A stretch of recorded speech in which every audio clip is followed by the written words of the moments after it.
The narrative that greater educational levels for women will translate into increased female labor force participation doesn't necessarily hold true in the MENA region, which is a phenomenon known as the MENA paradox.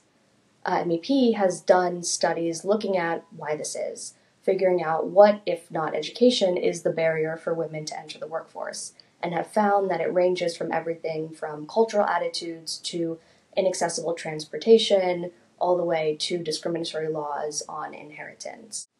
For example, in Egypt, Leslie Chang recently wrote a book looking at women who work in textile factories in Upper Egypt, which is the rural areas, and she found through the women that she was following that a lot of them in this factory were in essence joining and then quitting as soon as they were engaged to be married because of familial and cultural pressures. Another example that I mentioned is the unequal inheritance laws, which MEP found in their report looking at Lebanon, Bahrain, and Tunisia specifically, and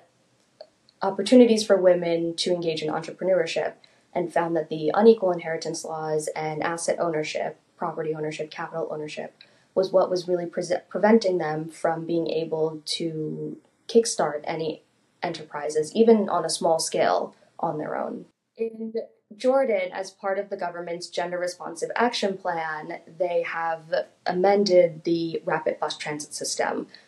to cater more towards women's needs in specifically the urban areas in Amman.